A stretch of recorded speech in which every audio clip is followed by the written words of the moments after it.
Hello toy fans, I am back and I am going to open up something new today, and we are deviating from Hasbro because that seems to be all I ever open up. So today I am going to show you Hermione Granger from the SH Figuarts line. I love SH Figuarts. They make fantastically detailed sculpts. They make incredibly articulated joints. They're just really some of the top shelf figures out there you can get. Actually, my favorite figures I have anywhere in my collection are SH Figuarts Ninja Turtles because they're awesome. So, I love Harry Potter a lot, and I love SH Figuarts. I will be honest though, I was debating if I was even going to get into this line because they're the very young Harry Potter characters, and I figure I would rather the older characters. They scale better with other ones. I mean, these look basically like the first year kids, and it would just be weird having them with some of the other Figuarts I have in terms of scale. That being said, I ran into this gem for $20 on clearance at GameStop, so I wasn't going to say no to that. So, they've got a really cool look on the box. It's sort of a more, I don't know, it looks more like it would come off of a textbook from Hogwarts itself. So, and it shows you indeed what little accessories you're going to get in the box. Hermione, being who she is, has books and stuff. Ron and Harry come with brooms, so that's a little sexist. Anyway, let's take a look and see what we've got in here.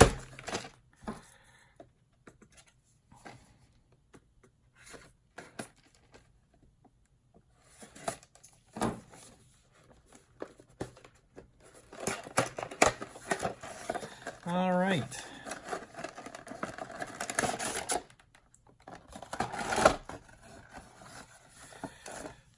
They always come with instructions telling you which sets of hands can hold what accessories and whatnot. And we've got the nice packaging holding everything in place. But I'm going to pop off this plastic lid.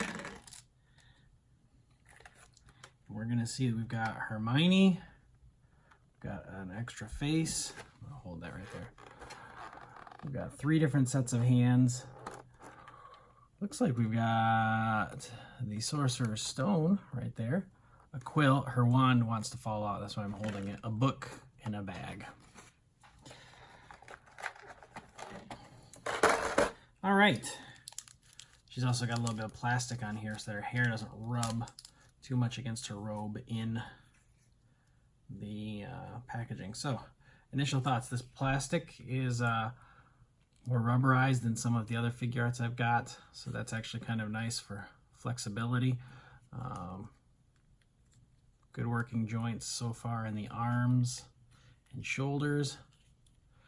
The hair itself, despite being as big as it is, it really doesn't impede her head mobility all that much. That's kind of nice. Her neck seems to be double jointed so that you can go back and forth and up and down with it.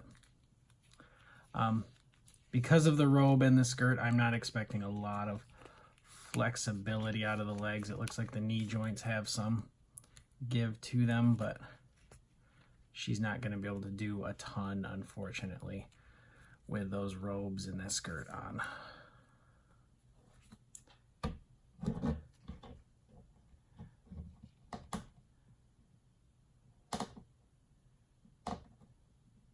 There you go. She stands pretty easily. She seems happy. We've got a more stern face in there as well. So, all in all, pretty nice figure. Let's take a closer look at it, shall we? And here we have Hermione Granger. I have already swapped out a couple of her hands that she comes with. As I said, she comes with the standard set of hands that were just sort of open cupped hands, and now she has in her hands a pair that basically said they were for Magic Wand. I find that these are also the pair apparently for Quill. So there we go. Hermione Granger doing 2 of the things she loves best, casting spells and writing down the results of her spells. She's a true scientist in every aspect of that. she tries something out and she writes down what she did, I suppose. If you notice, the cloak can be a bit clunky there at the elbows. So when she's got her arms posed in a various way, you can definitely see a bit of that. So it's, I mean, it is what it is. I don't think you're really going to get a great cloak without having a little bit of extra plastic there. But nonetheless, great design so far. And as you can see, I have swapped out her hands and given her a couple of her other accessories. And I've even swapped out her face for the more stern look. For swapping out the face, I was able, you really can't see it. They did a very good job, but there's a seam right in the middle of her hair where basically you can pull off the front of it. Basically right there about where the shoulder, the separation is. You can sort of see it better there. If you pull off the front of her hair, you can just pull off the faceplate and swap it out for her second. A little more stern look, but still not too terribly stern. She has a different set of hands to hold that bag. The bag actually does have a bit of heft to it, so it did actually sort of throw her off balance a bit. But she's got hands to hold it in either hand, and then she's got hands for the book. And the book itself is actually quite ornate on the cover. It's got some gold painting design. It does say Magical Theory on it. You can read it. It shows a name of an author, but I honestly cannot read it. My vision's not that good. I will say that when I was swapping out the hands, it did get a bit touch and go. They're very delicate small pins, so I was trying to be as, I don't know, gingerly putting them on as possible because I didn't want to ruin anything. But nonetheless, great look all around. Once you get her standing up, she stands pretty well. I want to get in here a little bit closer if you can see. There's some really nice action going on that shoulder joint there. Looks like a bit of a butterfly joint. A couple different joints in there as well. So get a little closer. Once again, you can see that elbow sort of sticks out a bit when you're got her arm at an angle, and really she's not going to hold that book very well if she's just got it at her side. But all in all, fantastic stuff. Great sculpting, really good face paint application. It definitely looks like a bit of a perturbed young Hermione Granger. So there you have it, Hermione Granger. I have chosen to make her final form that I'm going to stand her in. She's going to be holding her wand in one hand, and then she's got that Sorcerer's Stone in the other, which really she doesn't even really ever have in the movie, but whatever. Couple of thoughts, I suppose. It is a bit delicate. It feels a bit delicate when you're swapping out the hands, and it just had me nervous. Figuarts tend to do that though because they're not cheap, and so if you break something, it's going to cost you a bit to replace it, basically. But the sculpt and the design and the paint application are just phenomenal. I am a bit surprised that Ron and Harry get to come with these awesome, fantastic brooms, and you just give Hermione a book and a handbag. I don't know.